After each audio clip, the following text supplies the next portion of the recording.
Mit navn er Nikolaj Nielsen. Jeg er ansat som automationstekniker ved Danish Crown. I kødbranchen har vi store tekniske anlæg, der gør, at vi har brug for elektrikere til fejlsøgning og drift.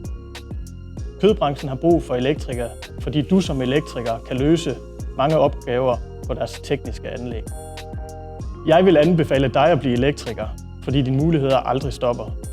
Elektrikerfaget vil altid være under udvikling, og du vil kunne komme lige hen, hvor du vil.